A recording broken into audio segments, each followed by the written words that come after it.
All right, we are live. Hello and welcome everyone to What's Your Story. Now, this is a new format, my first time doing a live in-person interview. We have Vinayak Pal over here, stand-up comedian, a budding stand-up comedian based in LA. He is going to share all about his wisdom of what his journey has been so far as a stand-up comedian. I mean, he is, we'll talk about his age too. He's really, really young, but has so much wisdom inside of him just by being on stage so many times. So let's welcome Vinayak Pal. Thank How you. you doing, buddy? I'm good, man. How are you? Good. Great seeing you again. Sweet, yeah. I'm so glad you're back. And I'm so glad to have you on the show. Mm-hmm. This is actually the second time we're having him over at our house. I go live from my house, which is also my studio. And usually I have books in the back. Well, I couldn't have two people in the library, so I moved it out here. I think this is a great start to a live in-person interview. So I'm going to start with my first question, which is, what's your story? How did you get started? What's your journey been like?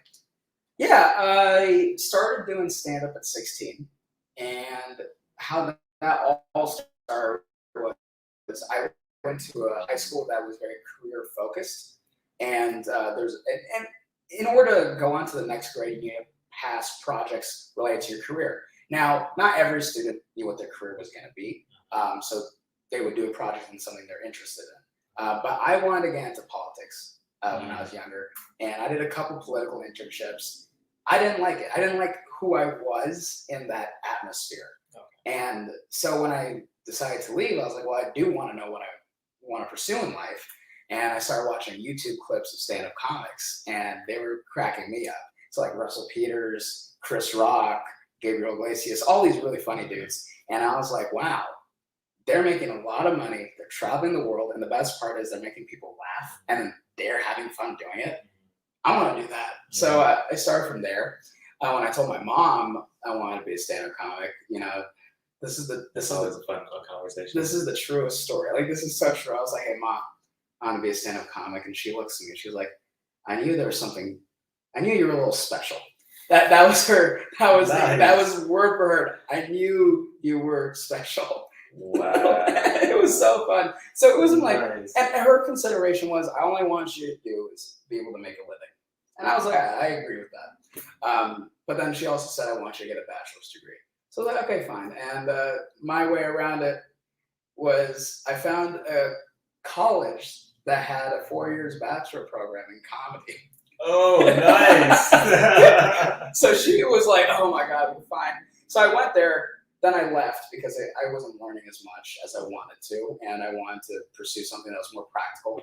I got my associates in business out here in LA, and I've been doing stand-up here ever since. I work with the Boston Comedy Festival still. I help them with some of their business aspects of the festival. I, been on Dry Bar Comedy. I just filmed my second special called Comedy Invasion. It might be on Hulu. There are a couple prospects for streaming right now. But that's something else I've done. Opened for Russell Peters a couple of times. Nice. That's always fun.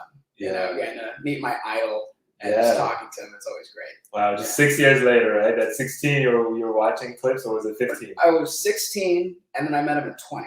You met him at 20? Yeah, okay. And then at 20, I went up for the first time performing for him, and then COVID happened. I was supposed to do 5 or 4 performances with them. COVID hit, and then the next time I met him was when I was 22. Wow. So how did you meet him? So funny story, I was debating on going to one comedy club in Hollywood or a comedy club in Pasadena one night, and I wanted to go to the one in Hollywood. But I was like, you know what, that's too far. I'm in Pasadena. Let me just go to the Pasadena one. And I'm at the Pasadena Club. It's their 65th anniversary. It's called the Ice House. And at the Ice House, there's a comedian named Benny. And Benny and I were talking, and we started to, like each other.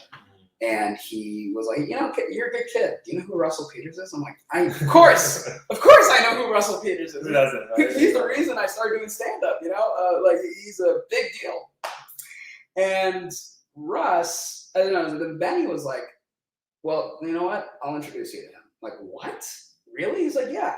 So Benny was hosting a show for Russ. And what hosting means is in a comedy show, there's traditionally 3 acts. There's the host, there's the feature, and the headliner. So usually the headliner is someone big like Russell. And then he has one of his friends host and feature. So he was hosting. And Benny brought me in, and Russ was like, oh, yeah, give the kid a spot. And I was crying. Right away. I was literally crying. Wow. I was crying. It was intense. Of course, I tried to not show my tears in front of Russ because he was going to make fun of me all the never going to let you down. There's a lot of things he still won't let me down now because I've done a couple things with him. But yeah, no, it's so that's how I got to meet him. I performed for him like 6 times. So how, from the day he told you that you're going to perform, how long was it till your first performance? What was it right away? Oh, from Benny to when I met Russell? No, from when you actually performed on stage to when you said when he told you that you could perform. Was it that you performed right away? That day, that show. Wow. Yeah.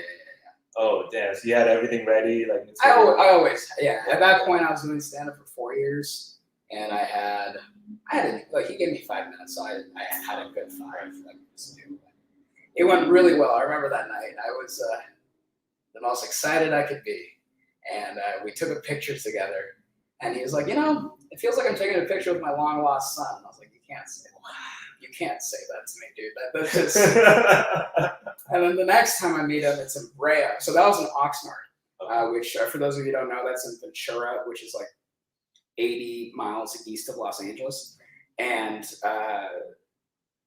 now the next show I did with him was in Brea. And Brea is like a city like 25 miles west of LA. And so in Brea, we were talking, I was asking for some advice, and he was like, you remind me of me when I was your age. I was like, you can't. No, my God, Russell, dude. And those are some of the nicest things he said, but he's also made fun of me for some of the dumb shit I've done in the green room too.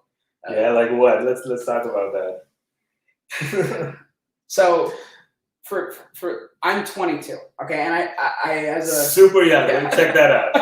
Yeah, started at 16. Now he's 22. Already performed 6 times with Russell Peters, and God knows how many shows he's got coming up. So. Yeah, but so I always told myself when I was younger I wouldn't drink.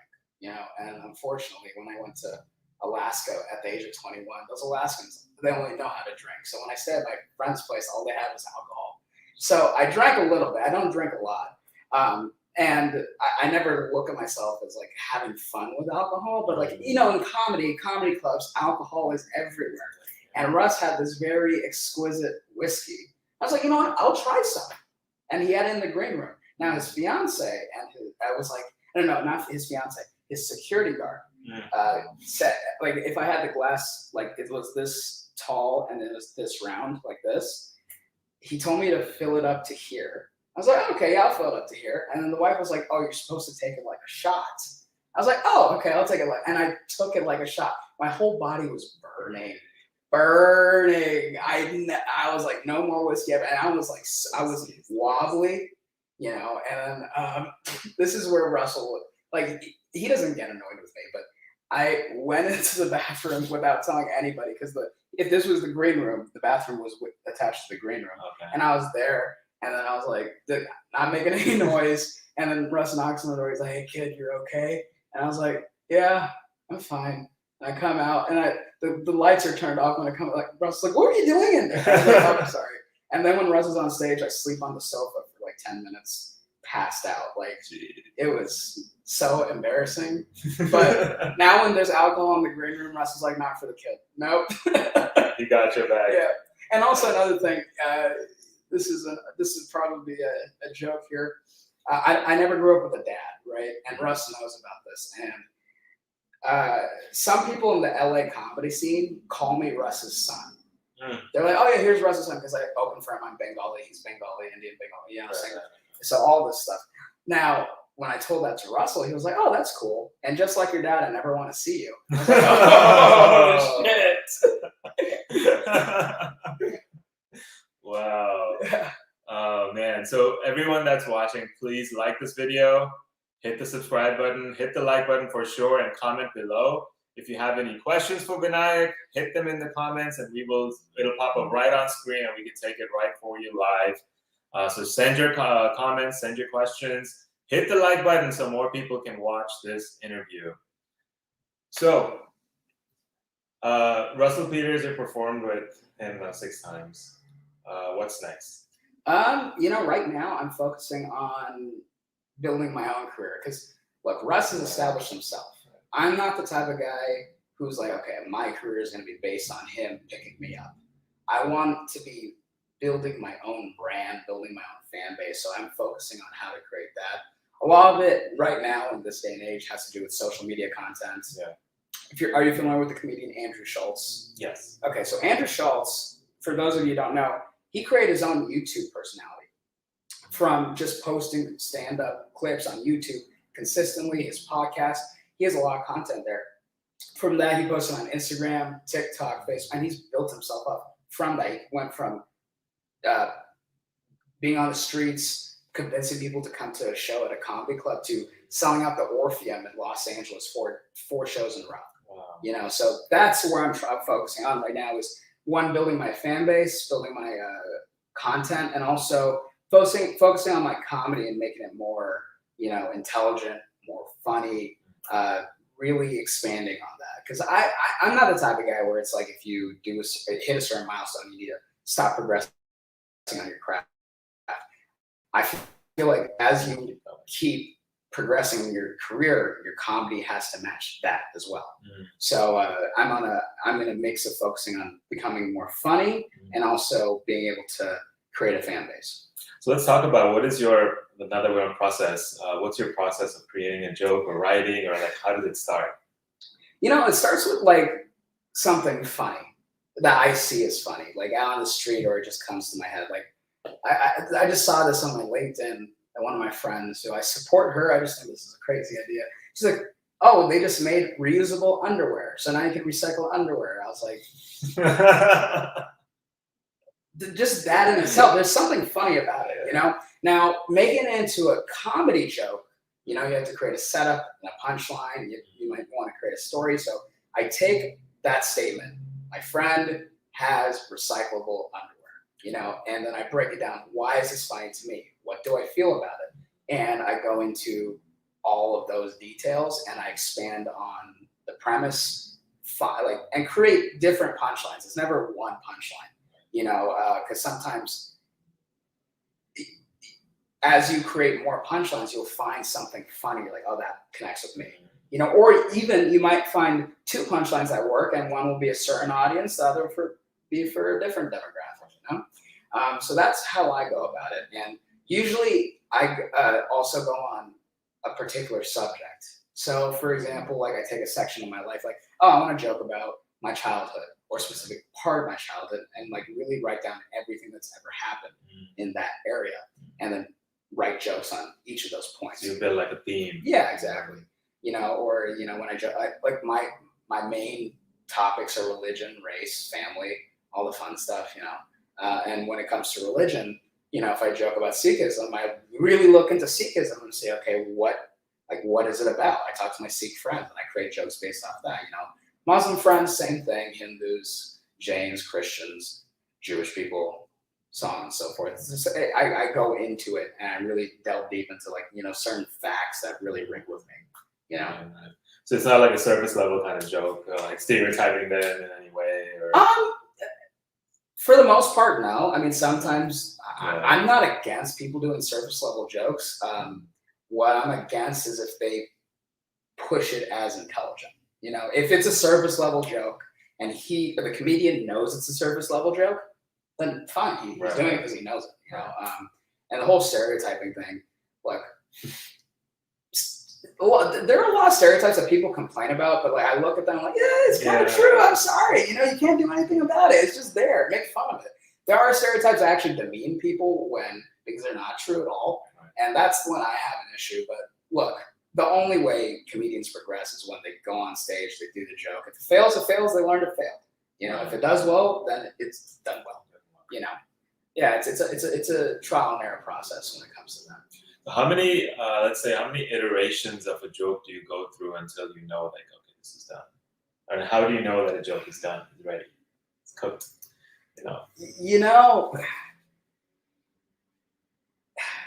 There's no exact number.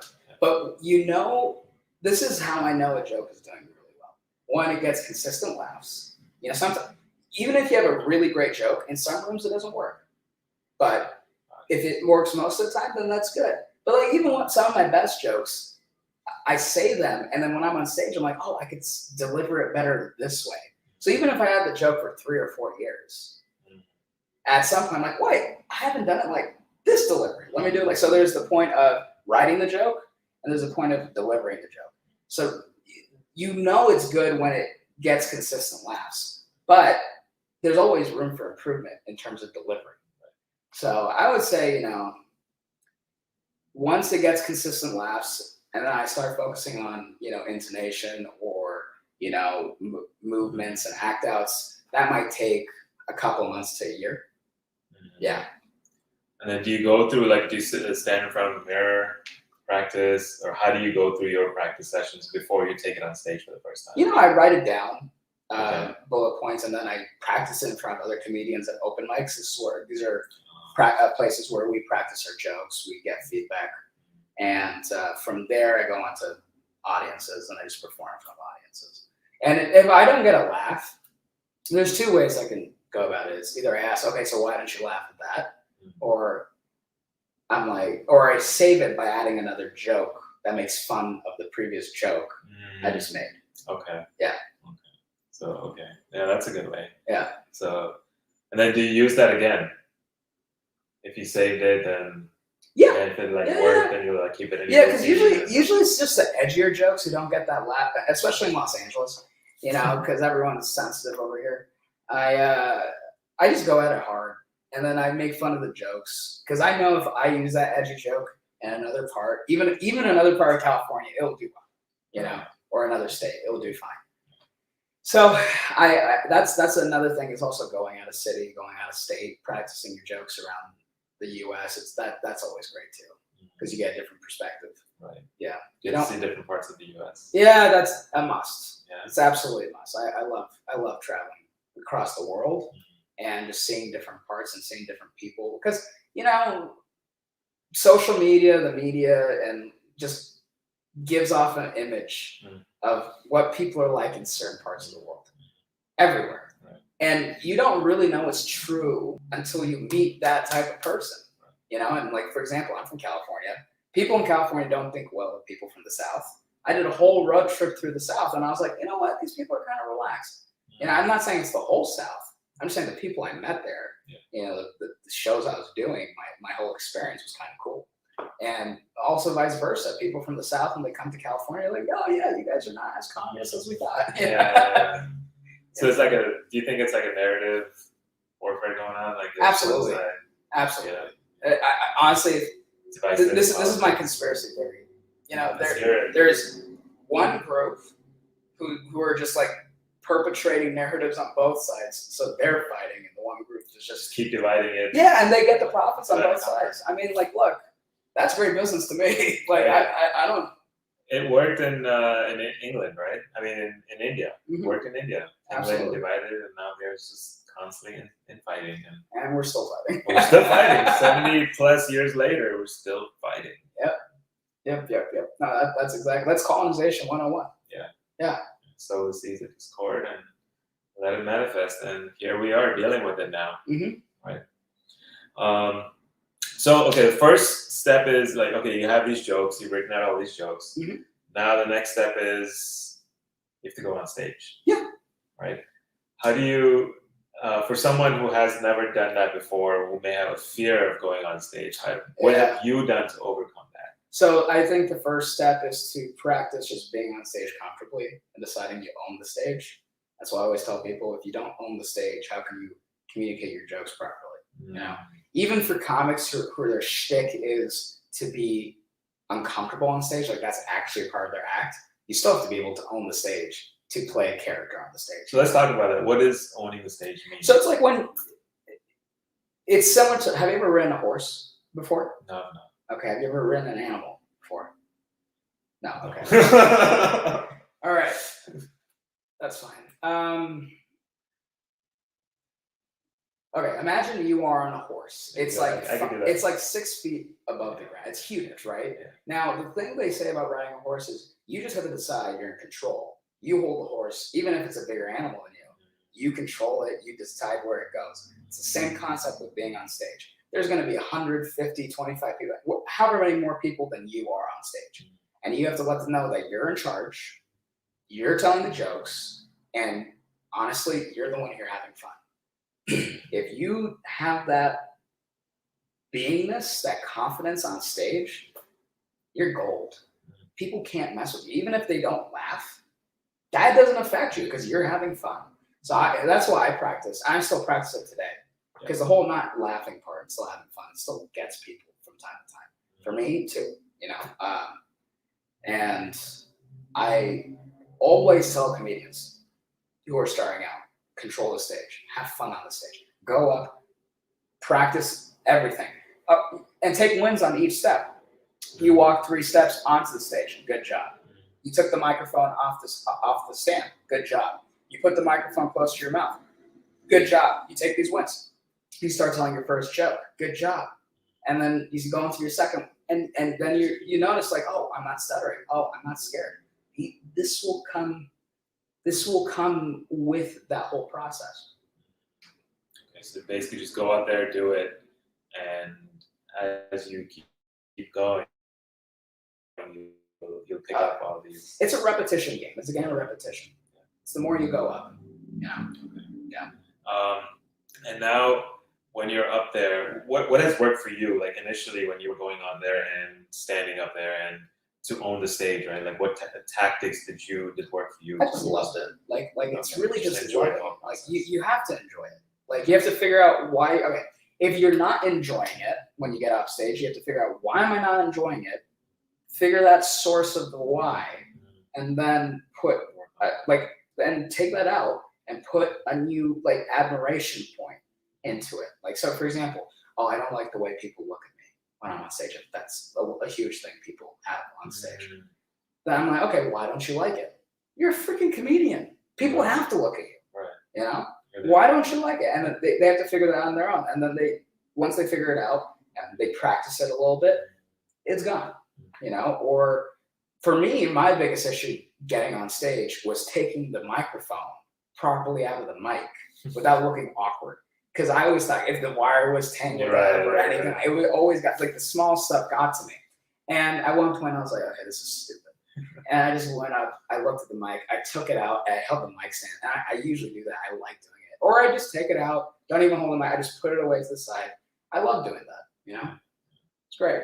I think, that's how I've read a lot of stories about Dave Chappelle, and that's how he started at the 15, 16, really young, 14? Yeah. Yeah, he was really young, started really early, and been in the game for 40 years now.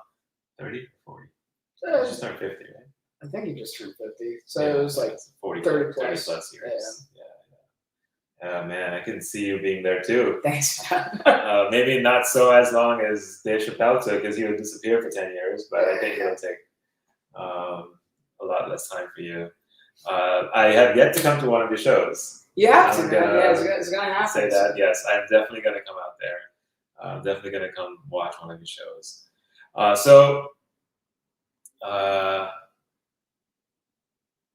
Someone who's just getting started, what can you offer them today? I mean, I know you mentioned being comfortable owning the stage, and what else can you offer them to get started and just go out there? Here's what I would say. This is what I wish what I did when I started. Make a good group of friends. And by friends, I mean people who are honest with you and tell you actually what they feel in a way that actually, strengthens you and makes you go forward. And have that group and do the comedy together. Set up times to just go to the open mics together, go to the shows together, have fun. I'm such a lone wolf. And sometimes I still am, but now I'm building more friends. And you know what? More opportunities have flowed my way just because I've built more friends, Yeah. And I've already gotten a lot of opportunities with the whole lone wolf mentality. But keep that into perspective. If I got those opportunities with being a lone wolf, imagine how much more I can have with a legit group of friends around me, So that's what I would say. Do stand up with friends. Because being alone can be a pain. It could hurt you so much, and it's not fun. Yeah. But when being with that group, they uplift each other. They help you with your jokes. You can trust them, you know, and they help you, you know. Going against all the counter intention in the world, you need a group of people with the same intention to fight it off. For sure. Yeah. And also, it helps when you have that negative thinking in mind. Then you can go to this group of people, and they'll definitely pull you out all the time. You know, yeah, like I've talked to some of my friends, and I'm like, oh my god, I feel like I'm such a bad comedian.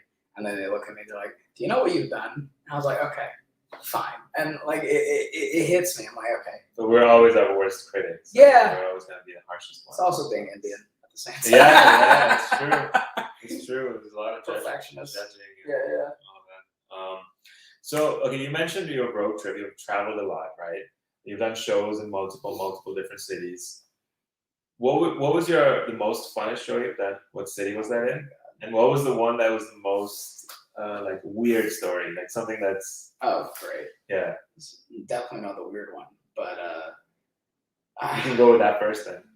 So I was in Gurgaon, Delhi area. Okay, Gurgaon. And look, it was me and the head of the Boston Comedy, Jim McHugh. We were doing a show. And the show was at a restaurant. And it was a narrow restaurant with people talking to each other the whole damn time. There was a kid's birthday party. The opener was a famous Indian comic named Adar Malik. And he literally, this is going to get very cussy, but he opened, because he was pissed off there was a birthday party, he opened with a Hindi comedy song he made talking about how he wants to bang someone's sister. And I was like, this is great. And then I go up. And my shtick is, you know, Hindu, Muslim, Sikh. I joke about all this stuff. And this is Gurman. Okay, so like these guys are iffy, particular about this shit. So this one drunk Punjabi dude gets up and he starts threatening me with a fucking beer bottle. And like security had to take him out. It was the first time I've ever been threatened like that on stage. And like I didn't know anybody in the city. Wow. I was alone with Jim, and it was just crazy. I hated it. So, but I took it as a learning experience too. Like later, I was like, "Oh, that's actually kind of fun as a story to tell people." You know?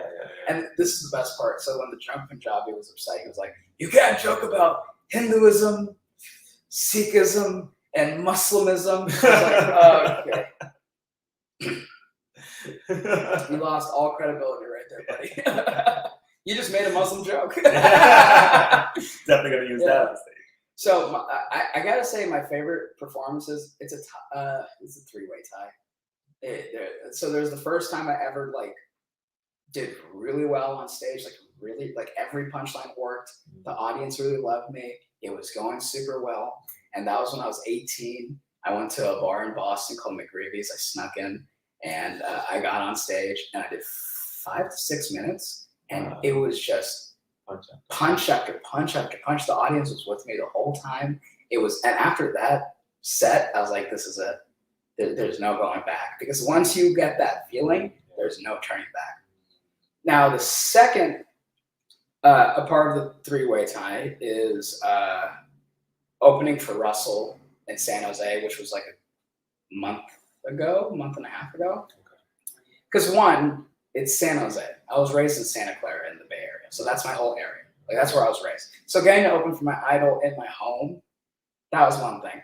But these guys could not stop clapping and cheering for me as I got on stage. As I was going through the jokes, it was just laughter after laughter after laughter. It was great. And the third one was in San Francisco at a comedy club called Cops. Okay. And I was doing a 5-minute set for my buddy Kabir Singh, who was just an America's Got Talent. And the moment I did my first joke, claps and laughter, and they would not stop. Like San Jose one, they stopped the clapping at certain points. Yeah. The Cops, they kept clapping the whole set, and I was like, I did not want to get off stage. I was just, it hit me right here. So those are my 3 top like performances in my career so far. Wow. Yeah, that's amazing. So what's coming up for you next? What performances? And then after that, so that's what's actually planned. But I want to do something that I do on this show is like we'll create a dream vision, like this is what you want to achieve at some point in your life. Okay. So what's coming up next? So this Saturday, I'm doing a show in Hollywood. I have shows in Fresno, San Francisco, and San Jose. This next week. Then the following week after that, I have like 5 shows in Vegas. And then October, I'm pretty laid back. But then November, more shows in the Bay. December, a lot more shows in the Bay. And then I'm also headlining in December in the Bay Area. Nice. In a club called Tommy T's in Pleasanton.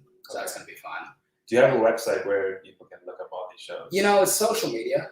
Okay. It's VPAL Comedy, at VPAL Comedy. That's where it's Instagram. Yeah, Instagram, TikTok, Facebook. That's what's coming up right now. I'm writing. So my comedy specials are supposed to come up. I just got word that one of my comedy specials the date was changed for the release. It's going to be in spring 2022.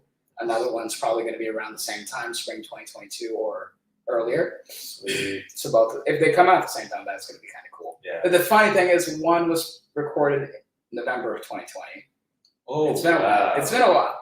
And this one. That's the one that keeps postponing? Yeah. Well, postponing. They're updating their app. So because of the updates, they're focusing on the app more than the release, which I get. I understand.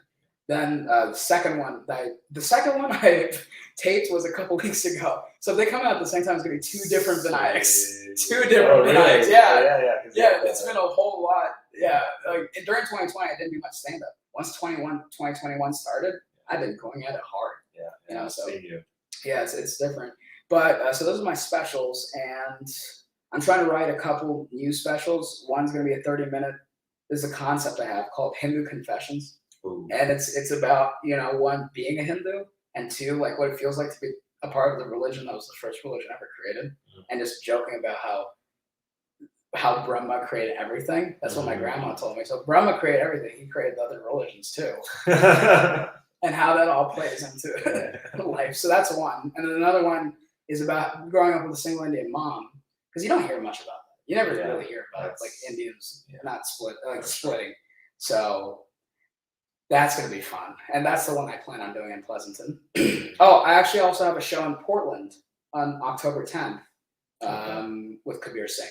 Oh, cool. And that's going to be hell, because I went to school in Oregon, high school.